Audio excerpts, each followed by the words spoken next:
Okay. Ready? Yep. Hello, everybody, and welcome to the Surely You Can't Be... What? Stop looking at the camera. Why are you looking at the camera? What difference does it make?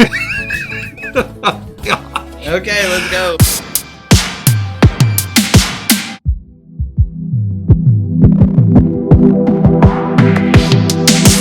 Hey everybody, this is Jason from the Surely You Can't Be Serious podcast, and today we are starting our new video channel on YouTube where we discuss the episodes of Stranger Things. Yeah, we're covering all the songs in this episode. That's going to be Can't Seem to Make You Mine by The Seeds, She Has Funny Cars by Jefferson Airplane, I Shall Not Care by Pearls Before Swine, Jenny May by Trader Horne, Every Little Bit by Jackie James and Ian Curnow, White Rabbit also by Jefferson Airplane, and then of course, Africa by Toto. Africa.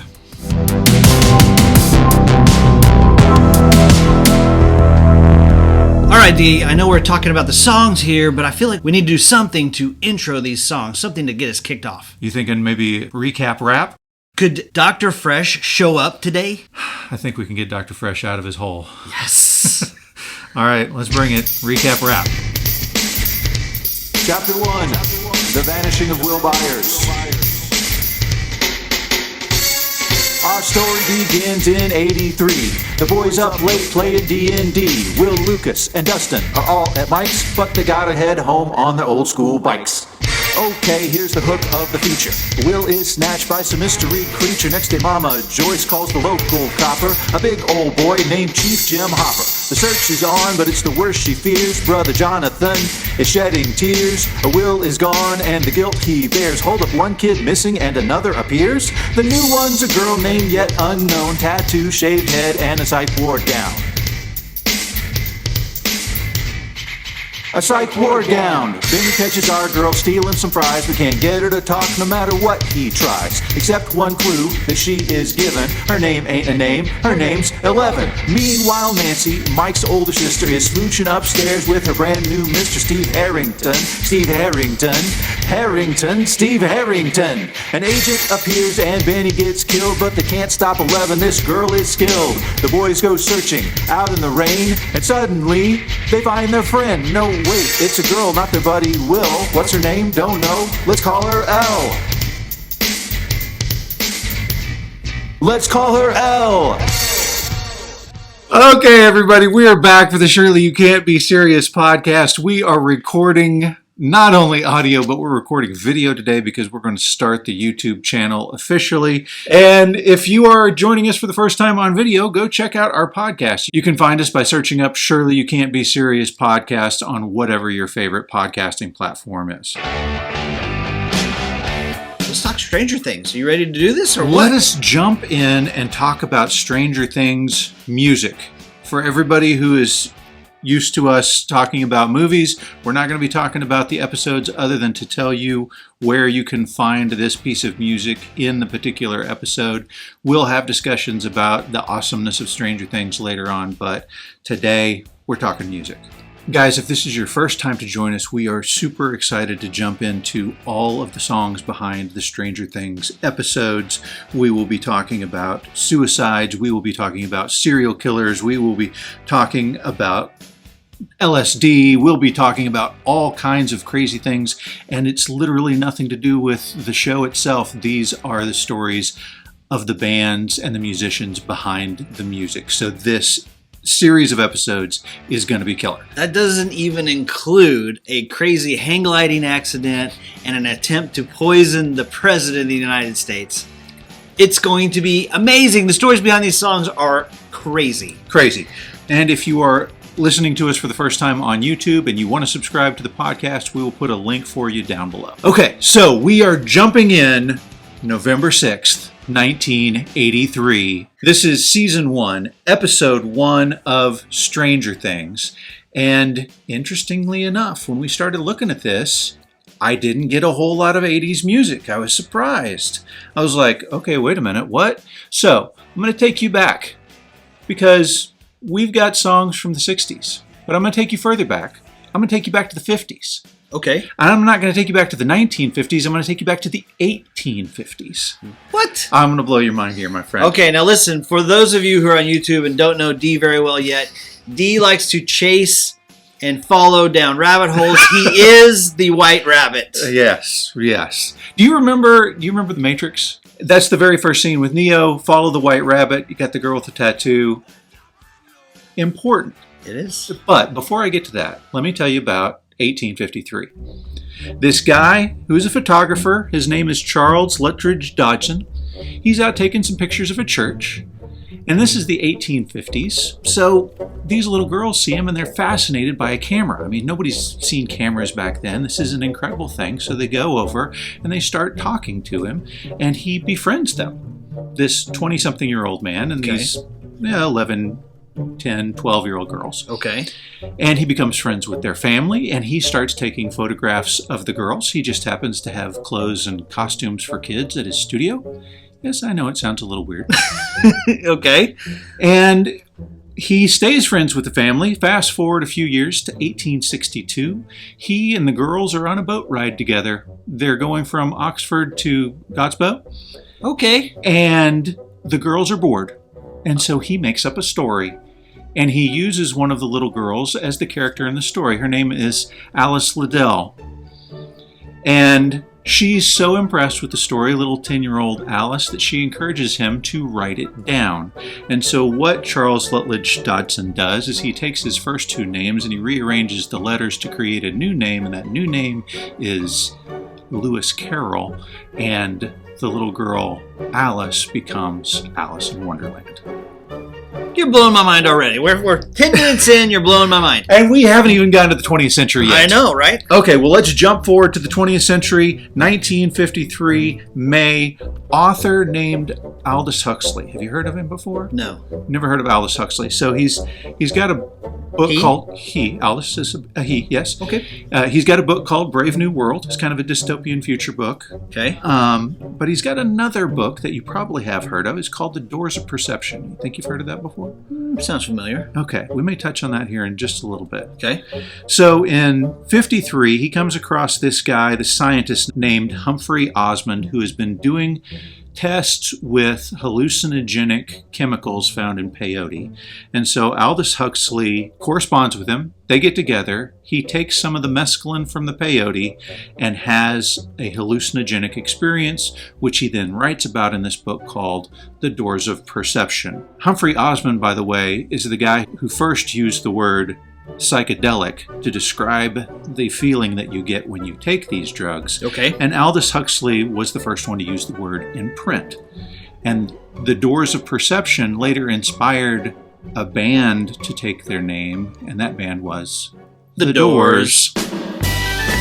So, psychedelic becomes very important in the 60s, and there's an entire movement of music called psychedelic rock. Uh-huh. And for the first several songs that we have on Stranger Things, it's psychedelic rock. It is, that's for sure, yes. By the way, for the record, the only man that I have ever heard of with the name Alice is Alice Cooper.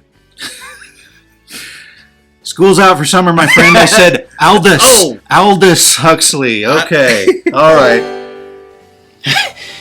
How'd you get right here? Well, I just had to look. I look, and we've been talking to each other for years now, and I can talk to you like this, really up close and personal, because you don't have nose hair. Thank you. Are you using anything in particular? Actually, I have this great product by Manscaped. It's called the Weed Whacker. Ah, yes. Turn it on, you stick it up in your little nostrils, cuts all the nose hairs, gets rid of them. I didn't know Manscaped had stuff for your nose. Manscaped's got stuff for your nose, it's got stuff for your balls, it's great stuff. Balls. Balls. Exactly, yes. That's actually what I use my Manscaped stuff for. It's good for trimming down there, but they also have products for smelling good down there. They have products to make sure that you get the right length. Honestly, I use the Manscaped stuff on my face too. Hey, listen, these guys You're not have... gonna make any comment about the fact that I use Manscaped stuff on my balls and my face? That explains a lot of things, actually. Hey, Manscaped makes great products. Yeah. So and this is like a gift that you can give to your wife, right? Taking care of yourself, looking good, looking trim. It's just like getting a haircut. You want to look good for your wife. Guys, you got to remember, giraffe looks taller on the plains than it does on the forest. It's true. Trim it up down there, man. Yeah. Do your loved one a favor. And as a special treat for listeners of our show, when you go to manscaped.com and you find what you want, if you just put in the promo code SERIOUS20, then you will get 20% off of whatever you order, which can be a sizable savings on some of the stuff that they have. But let me say, all worth it. Run, don't walk. Get these products today. Whack it. Whack it. Okay, so we're going to go track by track through this episode as the music appears. Except the very first song that you're going to hear is actually the theme of Stranger Things, which was composed by Kyle Dixon and Michael Stein. And we will talk about that song, but not today. There are far too many songs in this episode. We'll talk about those guys. We'll talk about the music supervisor, Nora Felder, later on. But today we've got so much music to cover that we have to just dive in to the first song, first needle drop, if you will, the diegetic music. First song out of the gate, Can't Seem to Make You Mine. Okay, so this song is by The Seeds off of their debut album, which was also called The Seeds. At this point, they're garage rock. They would eventually become psychedelic rock, but this one is still more in the garage rock realm. This song pops up in the episode at 16 minutes and 13 seconds when Hopper arrives at the police station and everybody is busting his balls. You know what mornings are for, D, right? Coffee and contemplation. There's a kidnapped child. Coffee and contemplation. Yeah. So this band formed in LA in 1965. That album, The Seeds, was released in 1965, but it didn't chart until they re-released it in 1967, which is about the time that psychedelic rock is really starting to take off. That's right. The lead singer for the band is a guy named Sky Saxon. He wrote this song. The band would later change their name to Sky Saxon and the Seeds after certain members left. But this song is really very subtle in the background of this kind of hilarious scene. Yeah, so this is the first song that the Seeds recorded, okay? I thought it was interesting. They played this song late at night on AM radio stations, and it became like a 60s cult classic. Yeah, people would stay up late just to hear this song. Yes, and it didn't really even become a hit until after their song Pushing Too Hard became a hit, and that was psychedelic rock. Yeah. I've got some stuff I want to talk to you about Sky Saxon. Tell me about Sky Saxon. All right, so this is great. So the lead singer of the Seeds is this guy named Sky Saxon, right? They don't really know how old he is because, quote unquote, age is not important. So in 1973, he becomes a member of this religious group called the Source Family Religious Group, okay? Yeah. And it started by this guy named Father Yod, okay? Okay. He also went by the name Yehovah. Okay. Okay? All right. Sound like a word you may have heard religiously before? Yeah, it's, yes. So it's a little bit like Jehovah. Yeah, or Yahweh, yeah. Or, Yoda. So, okay. Yeah. So right. Anyway, so you have this group called the Source Family Religious Group. It's born out of this guy named Father Yod who had this health food restaurant on the Sunset Strip. It's organic. It's health food. It's kind of the hot new thing. And he wasn't just nobody. He had regular clients like John Lennon. Okay. And Marlon Brando. Okay. I mean, these are legit people, right? The chia seeds for the elite. Exactly. So they start this religious group in the Hollywood Hills. They have a commune, right? And Sky Saxon jumps right in, and he joins in 1973. Okay. Now, the funny part is not that this lead singer of the Seeds joined this religious group. The funny part is how this guy, Father Yod, came to his unfortunate demise. Okay? You with me? So the religious group's in California for a while, and then he decides he wants to get out of California, so he moves to Hawaii. And then on December 26th, 1974, the day after Christmas, Father Yod decides, I would like to go hang gliding. Right? Okay. He's never been hang gliding in his life. Okay. So, go ahead and go off the highest cliff around, right? So he goes off a 1,300-foot cliff, crashes his hang glider, Okay. right? Yeah. On the beach, like a lump of coal, just boom. Okay. Okay. He has no outward injuries, Uh-huh. but he can't get up, can't stand up. He is like until he hurt, right? How is he?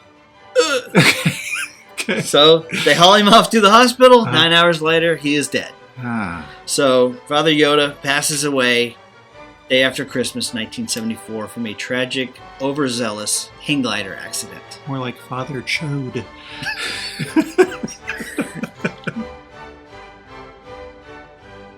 Yes. All right, let's keep rolling. Song number 2 that we get to introduce a band that will be very important a little bit later on, okay?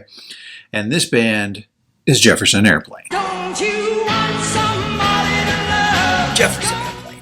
Jefferson Airplane was founded by a guy named Marty Balin. Yes. Here's the cool part, all right? I'm ready. He was very business savvy about the way that he did this. He has this band. He knows that bands have to play some good clubs to get notoriety, so he starts his own club. He gets like 3 other investors to pay $3,000 each, and they start this club, and it's like the club for the musicians to go to and see other musicians. And so you have bands like the Grateful Dead. You have bands like the Steve Miller Blues Band.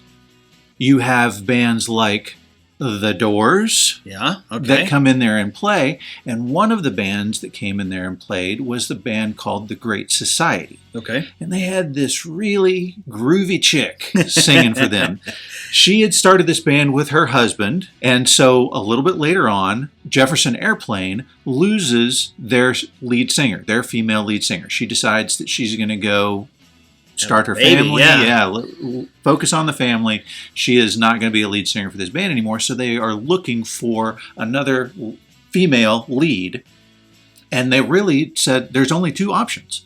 Janis Joplin or Grace Slick. They're the only 2 women who are out here singing in San Francisco right now. And so they go to talk to Grace Slick, and within minutes she says, yeah, I'm in. I'm leaving my husband's band. Right. And she brought 2 songs with her, one of which we'll talk about it in a little while. Okay. Yeah. The other one, Somebody to Love, written by her brother-in-law for the Great Society. She brings that over with them, and it's the band's first really big single. Yeah, for sure. I mean, that's huge from the 60s. So this song, She Has Funny Cars, is the first song on the first album with Grace Slick. They had also gotten a new drummer named Spencer Dryden, who is a huge force in the band. Okay. By the way, half-nephew of Charlie Chaplin. Get out of town. I'd like to blow your mind with these Wow. little tidbits, right? Okay. So this song, She Has Funny Cars, is the opening track of Surrealistic Pillow, one of the very first pioneering psychedelic albums. And it appears in our episode at 21 minutes and 41 seconds, where we get the introduction of young 11. Yes. The introduction of 11 is quickly followed by 11 sneaking into the diner and stealing some fries, and suddenly she is caught and grabbed by Benny, the diner owner, and right as he's chasing after her and shaking her, the guitar solo in the song really cranks up and we really feel it, but that's the biggest part of the song that you hear. Okay. This is what blew me away. A Jefferson Airplane Yeah. is a colloquialism for a match that is split in half.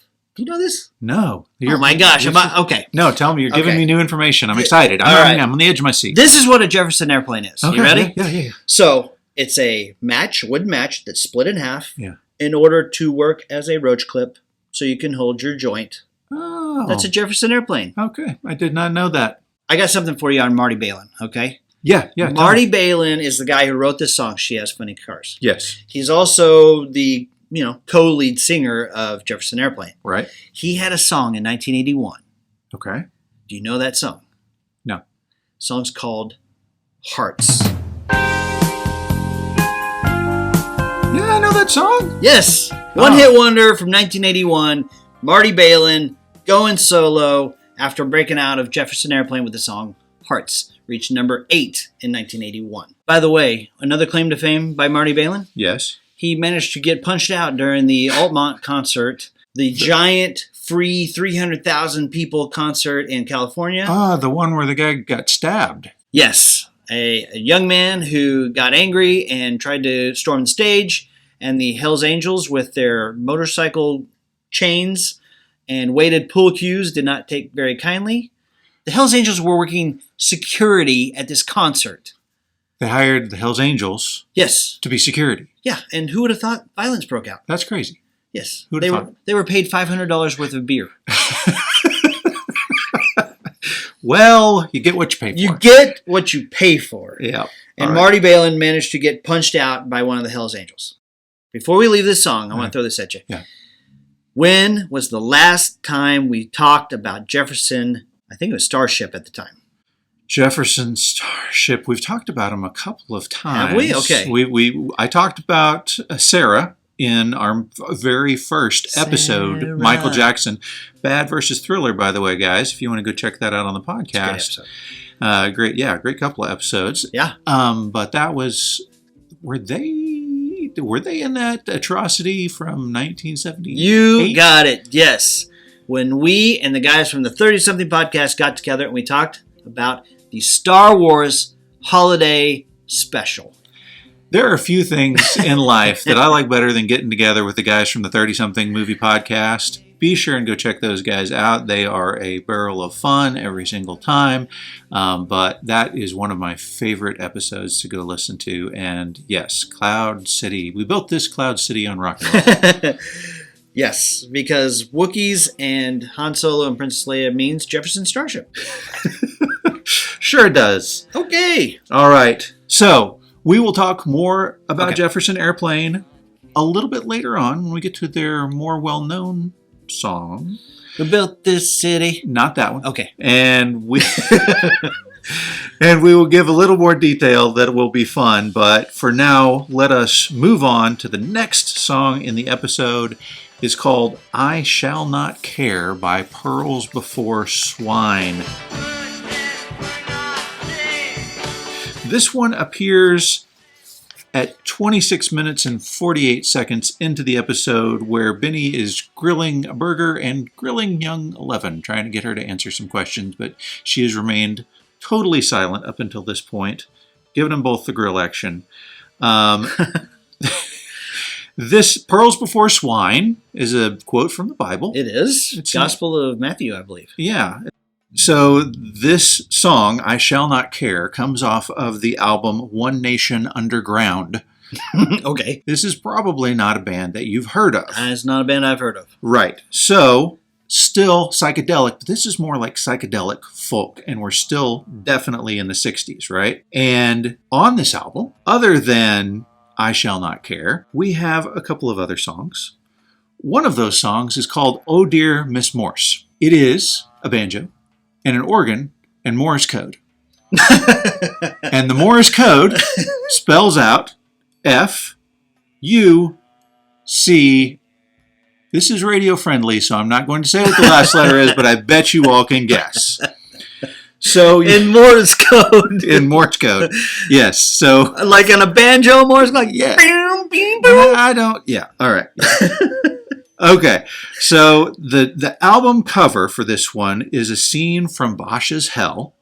And as I mentioned, it's called One Nation Underground. I don't really know that they're as biblical as their band name may sound. Okay. But this particular song was based upon a poem by Sarah Teasdale. Sarah Teasdale was a Pulitzer-winning poet, and the poem that this song is based on is thought by many to be her suicide note. Okay. Interesting. You got me. 1933, she overdosed on pills, and because of the lines of this poem, everybody believed this was her suicide note, and that's what I Shall Not Care is based upon. Wow. You're blowing my mind right there. That's fantastic. And that is all I have on this band and this song. Okay. Let's move on. So, the next song in the episode is Jenny May by Trader Horne. We will play games in Trader Horne, again, another psychedelic folk. We're still in the 60s, 4 songs in, and we're still in the 60s in this obviously 80s throwback series. What's going on? Right. All right. I don't know, but let me tell you about Trader Horne. Okay. All right. Trader Horne is a British duo composed of Judy Dybel and Jackie McCullough. They only made one album, which is where, of course, this song appears. That one album is called Morning Way, released in 1970. Nice. Good job. That's all I got. So it's not quite 60s. We've moved on to the 70s, but we're still far afield from the 80s. There you go.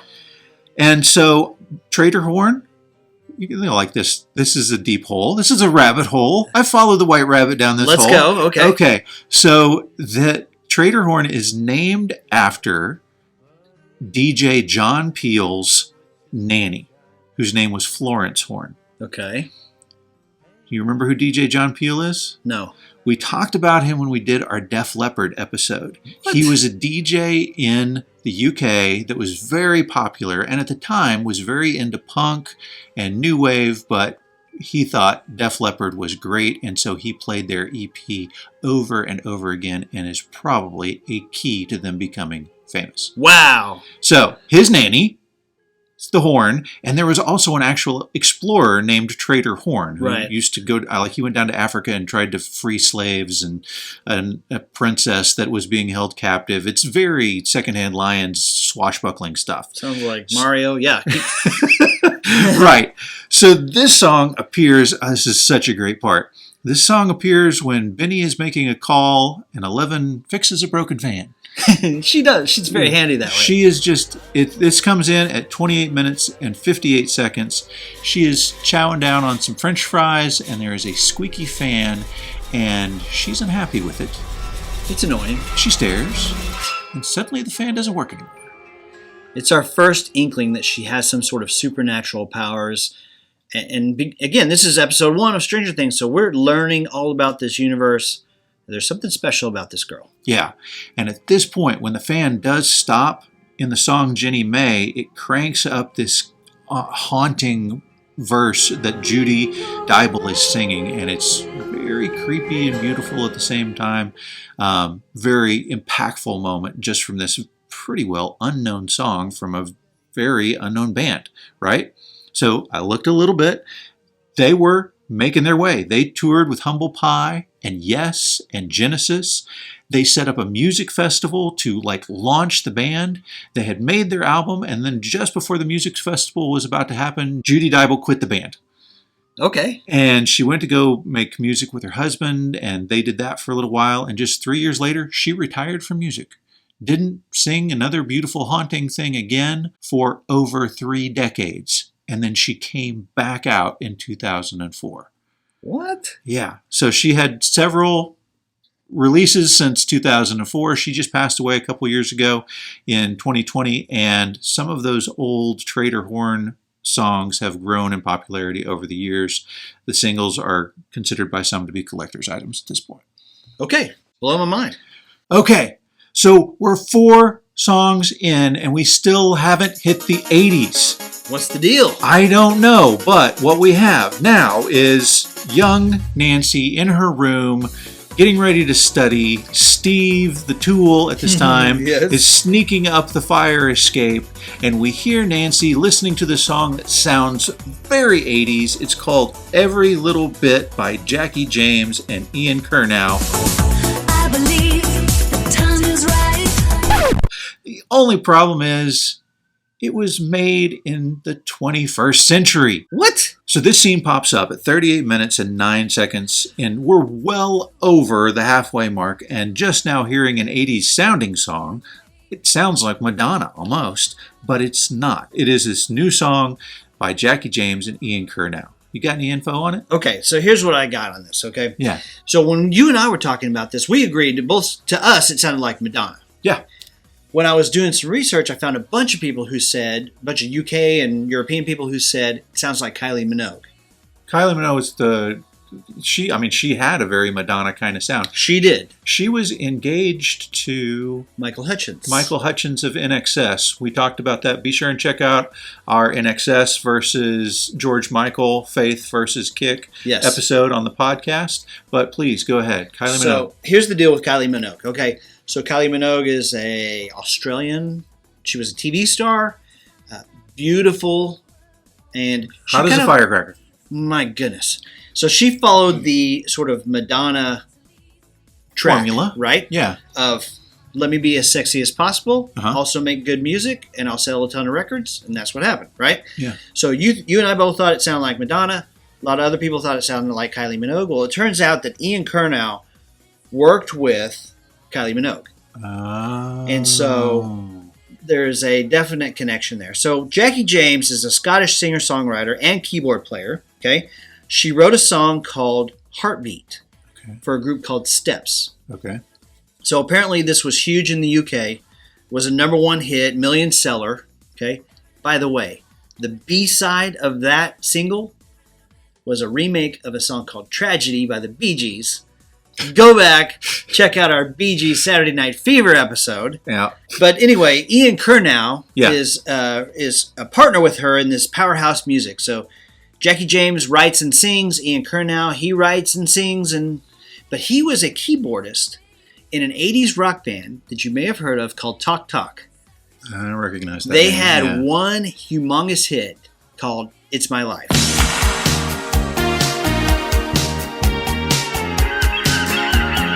Oh, yeah.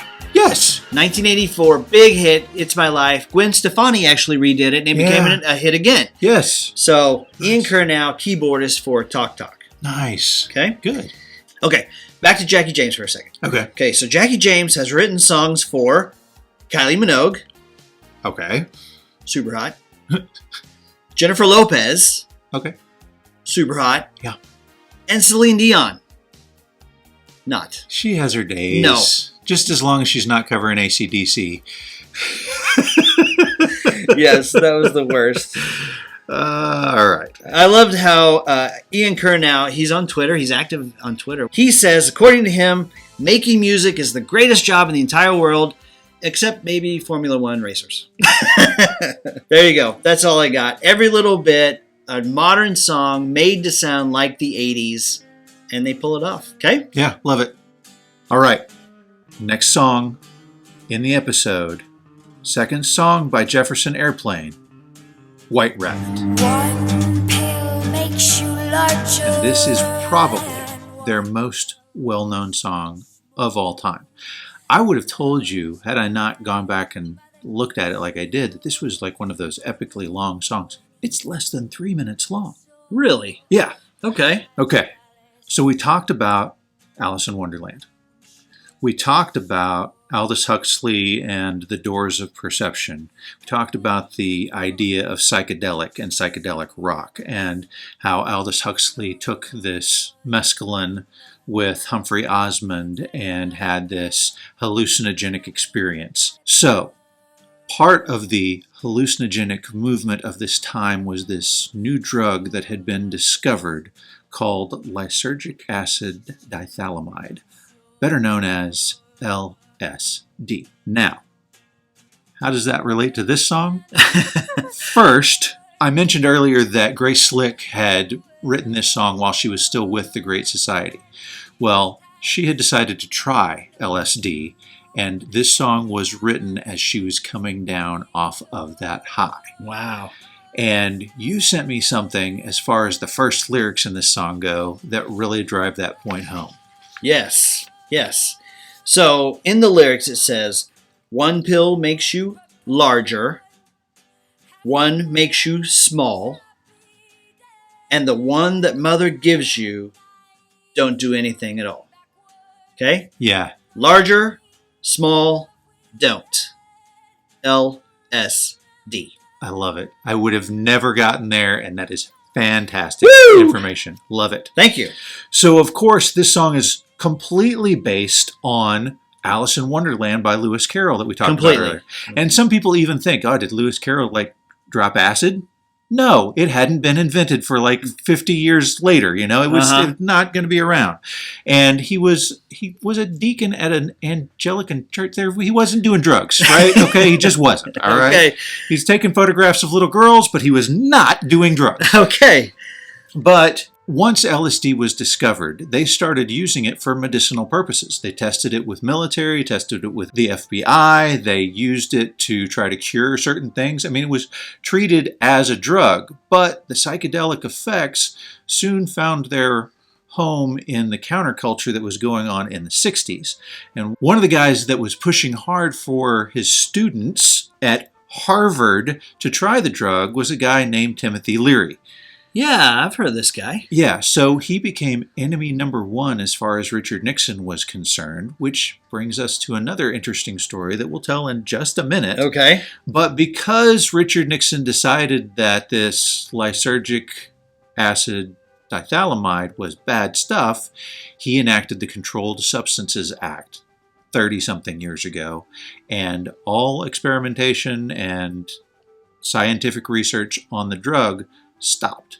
Until recently. And they've started doing stuff with it again, using it in microdose forms, and it has actually been effective in curing things like ADHD and depression and other mental illnesses. So I don't know that that's what everybody was using it for back then, but it's just an interesting history on this particular drug. So you're telling me hyperactive kids, if they get a little bit of this and they start watching the walls melt and stuff happen, that They chill out. it makes Chill sense. the heck out. It makes total sense. So this song was written in December of 1965 by Grace Slick. Yeah. It was released June 24th, 1967. She wrote it on a piano that she bought for about $50, right? Okay. It was missing keys Yep. in the upper register. Yeah. She said it didn't matter because she could hear it in her head, It's awesome. right? Yeah. It's like parents thought that this is like encouraging children to do drugs. She wrote it as a slap at parents for reading us these stories like Alice in Wonderland and Peter Pan, who sprinkles magic white dust on everything to make everything better. It's sort of accusatory towards parents, Right? which I thought was super interesting. Marty Balin calls this Grace Slick's masterpiece. It absolutely is. It is. Let me just talk for a minute about the makeup of the song itself. We haven't talked actual music stuff, so I'm going to nerd music on you for just a minute, Okay. and then we can get back to just how awesome this song is. Oh boy. Okay. So there's a piece called Bolero by a composer named Ravel. yes. If you listen to it, I've seen that Bo Derek movie. that's...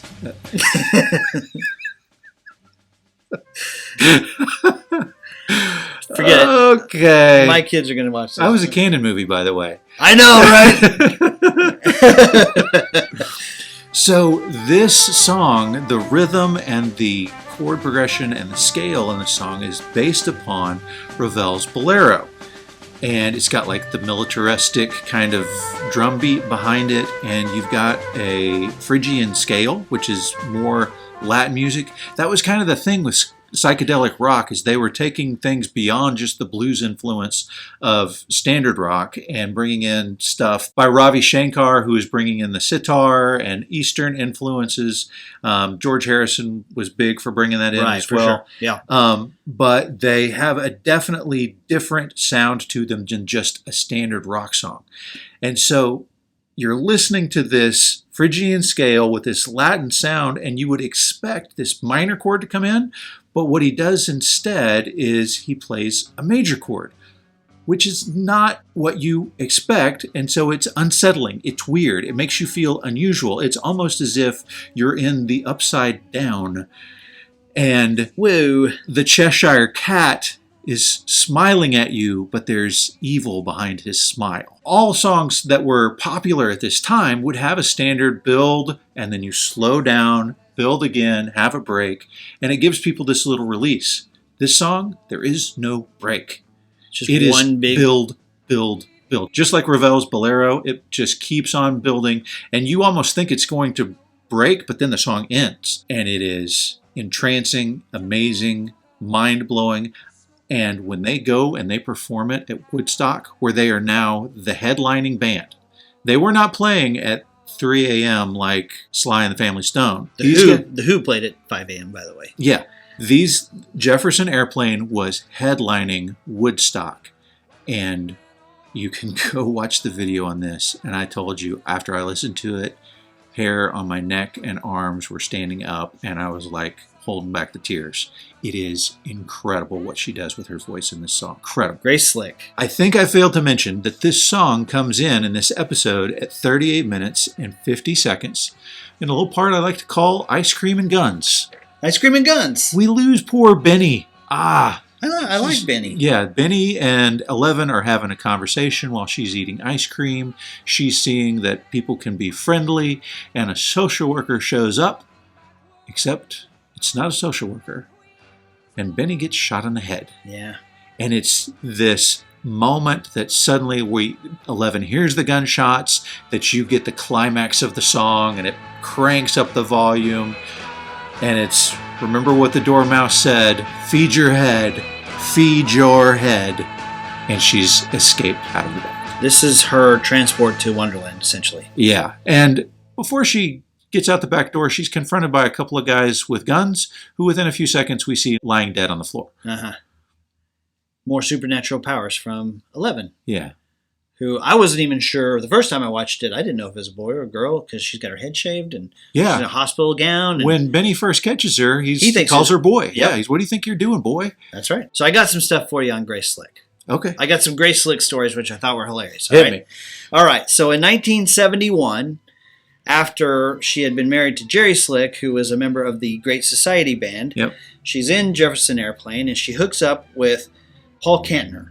And he plays guitar in Jefferson Airplane. They have a daughter together. And when they're in the hospital, the nurse comes in and says, "Oh, little girl, congratulations. What's her name?" And Grace sees a crucifix around her neck, and she says, "God." And the nurse says, "I'm sorry, what was that again?" She said, "God, but we use a little g because we want her to stay humble." So the nurse is like, "Oh my gosh." So she leaves. She calls the San Francisco Chronicle and says, Grace Slick just named her daughter God. This is before HIPAA, apparently. Exactly. No patient privacy here. Turns out it was just a joke. Her daughter's name is actually China. Okay? Yeah. You know. So anyway, Grace Slick story number 2. You ready for this? Yeah. Grace Slick gets an invitation to go to a tea at the White House. Oh, yeah, because she went to school with Nixon's daughter. She's actually 10 years older than her, so they didn't ever attend school together, but she was a Finch College alumni. Oh, okay. And she got an invitation, but the invitation was addressed to Grace by her maiden name. So Grace and a friend hatched this plan that they're going to go to the White House, and they're going to put LSD in Richard Nixon's tea. Yes. But when she gets there, they won't let her friend in because it's women's only, and she finally just says, nope. So Grace Slick was going to attempt to drug the President of the United States. And that may sound horrible, but keep in mind, I mentioned that they were using LSD in experiments with soldiers and with FBI agents. They were also considering putting it in the water supply of our enemies, trying to give it to Castro, trying to give it to the leaders of the Soviet Union to make them say stupid stuff in speeches. So they were just trying to give a little bit back, I think. Uh-huh. Also, Grace Slick is credited with being the first person to say the old MF'er on national television. It was on the Dick Cavett show. Yeah. Yes. So before they went on the Dick Cavett show, they were on the Smothers Brothers show, which we talked about in our Toto episode. Yeah, we did. But we'll get back to that in a second. Okay. But she goes backstage, and she's never seen like a makeup room before for a stage production. And she said they literally had makeup for every skin tone. So she picked African American. And so when you first look at her, you're like, man, she got really tan. No, she is in blackface. Oh my gosh. She is in blackface on the Smothers Brothers show, singing every song that they sang. So White Rabbit reaches number 8 on the Hot 100. Yeah. There's a whole bunch of songs I've never heard of, so I'm not going to go through this list for you. But number 2 was a song called I Was Made to Love Her by Stevie Wonder. Okay. And the number 1 song on July 29th, 1967, the week that White Rabbit reached its pinnacle of number 8, is a song called Light My Fire by The Doors. Comes full circle. I'm really glad that you mentioned that, because The Doors took their name after the Aldous Huxley book. They also played at Marty Balin's club that I was talking about earlier, right? Right. Another group that played at that club was the Steve Miller Blues Band, who had a member that went on to form his own solo band. His name was Boz Scaggs. Oh, Boz Scaggs. Flashback to our Saturday Night Fever episode.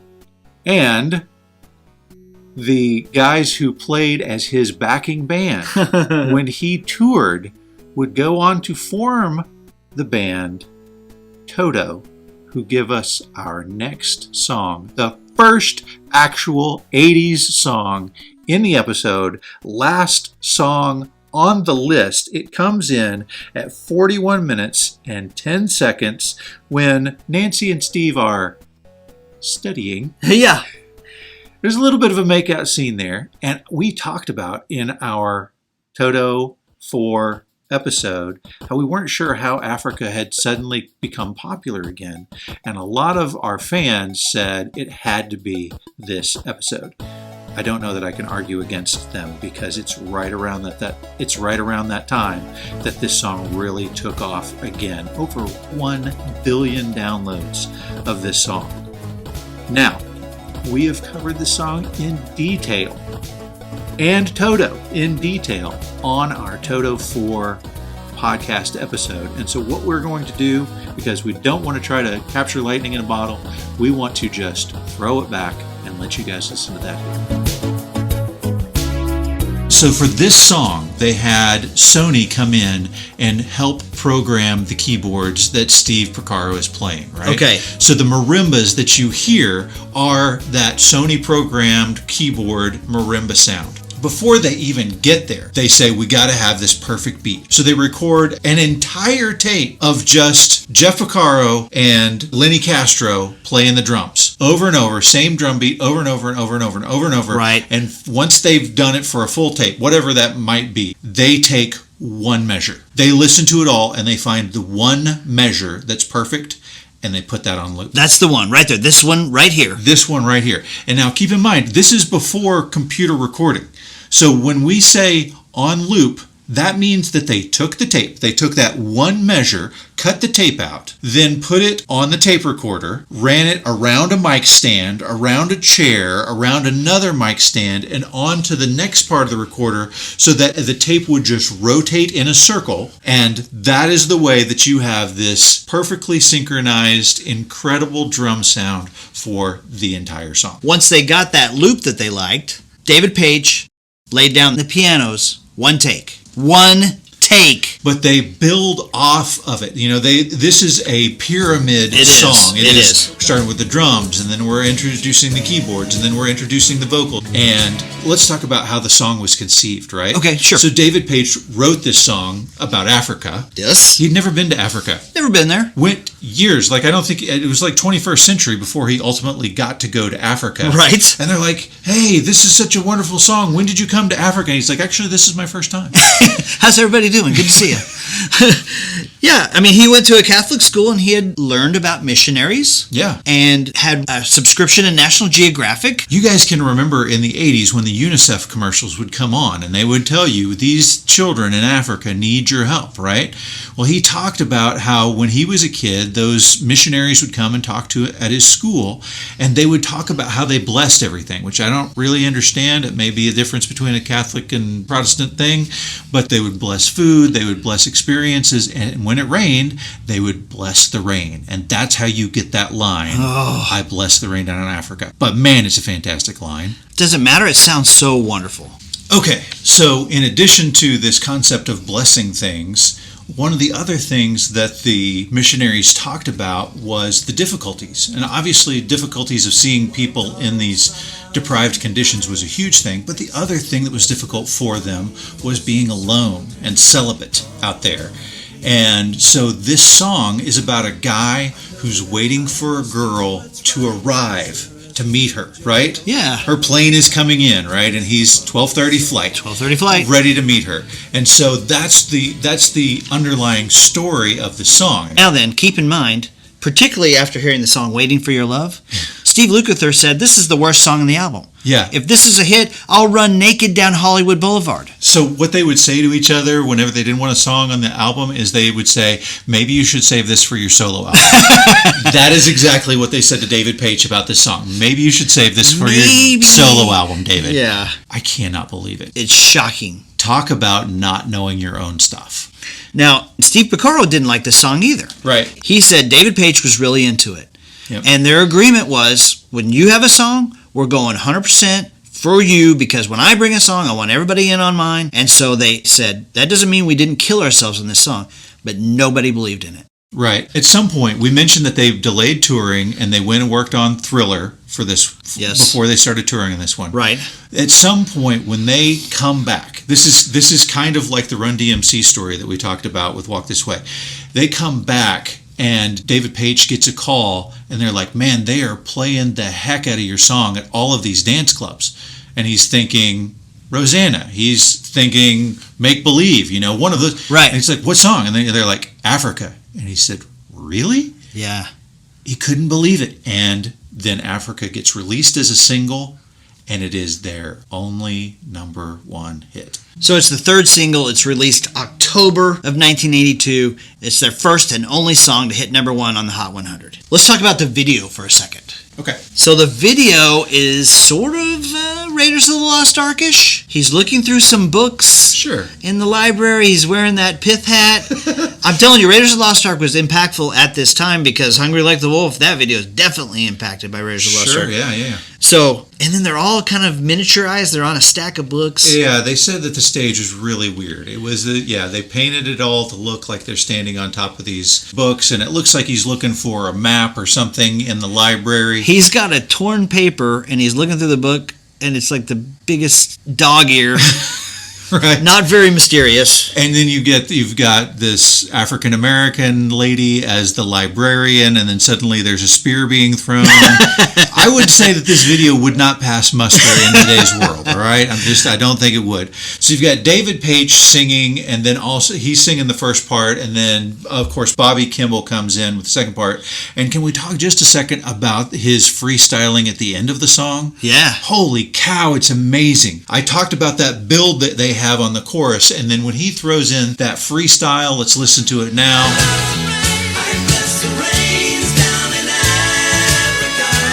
I'm stealing your info here. That's okay. Go because ahead. we talk, and this is so I'm going to steal. You said that Bobby Kimball has an amazing voice, but just not all the time. Right. And so if you watch the live show, it's a little cringy. Yeah. You're like, a little hit and miss. You're missing here. Yeah. But when he would hit, it was so good. So these being studio musicians, they knew how to go, do it again. Ah, there we go. That's the one. That word. That's the one. That word. Yep, that's the one we need. And man, they wove it together in an amazing tapestry. And to bring it full circle, I love this. Yes. Joe Porcaro, the guy who said to David Paich, you need to meet my son Jeff. Yes. He's playing the marimbas in the chorus on the song. That's fantastic. It is fantastic. So, the song was a huge hit. #1. Surprise to everybody in the band. Yep. Lasts for a long time, and then, as all 80 songs do, it falls out of favor. Now, I can remember with absolute clarity, 2018, that's 4 years ago. Yep. I walk into the kitchen. See, my daughter's almost 19 now, so she would have been 14 or 15 at the time. Okay. And she is rocking out to Africa. Now, I've given her a lot of good songs, right? I molded her musical education. Right. As I mentioned, she's a big Metallica fan, thanks to me. Bon Jovi fan, thanks to me. But I'd never played Africa for her. I'm not this huge Toto guy. So when I walk in the kitchen and she's jamming out to Africa, I'm like, where have you heard this song? And she's like, it's just around. It's awesome, Dad.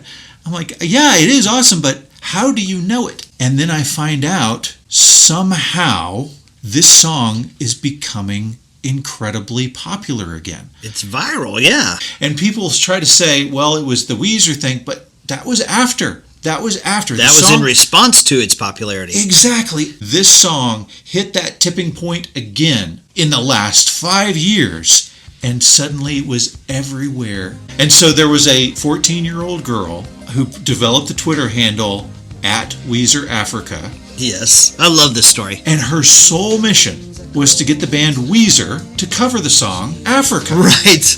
And so she gets so much exposure, she becomes viral with this thing, that Weezer, to troll her, records a version of Rosanna. I know, this is hilarious.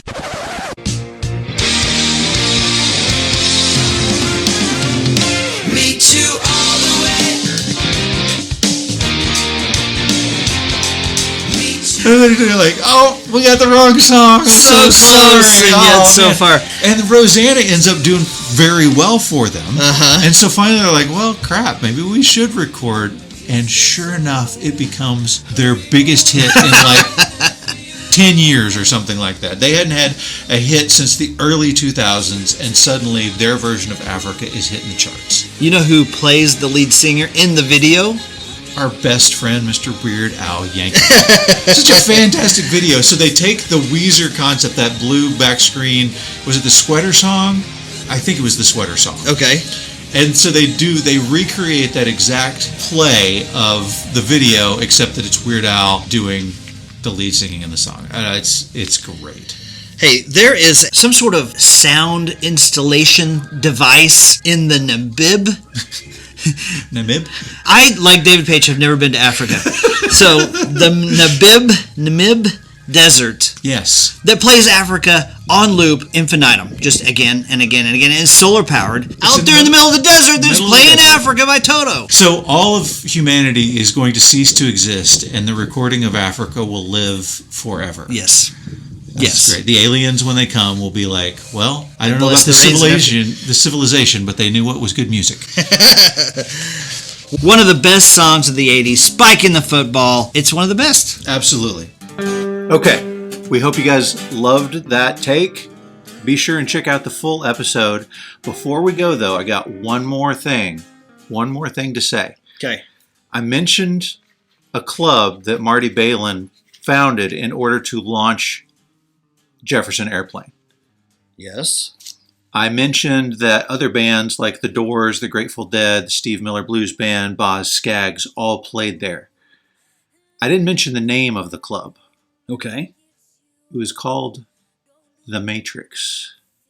Get out of here. That is mind-blowing right there. So we know that The Matrix starts off with the White Rabbit. We know that it is largely influenced by Alice in Wonderland. We, after watching episode 1, season 1 of Stranger Things, can also see the tie-ins here. I mean, Will Byers is Alice.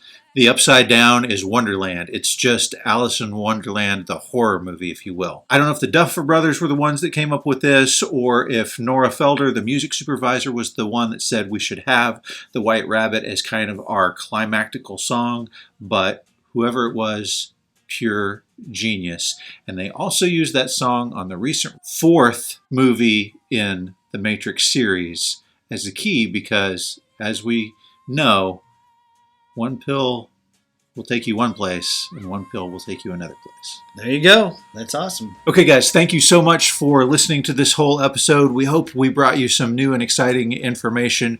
Be sure and hit the subscribe button down there. Be sure and hit subscribe on your podcast app. Be sure and hit the link to our podcast so that you can get bigger, fuller episodes on many of the albums and movies that we've covered in the past.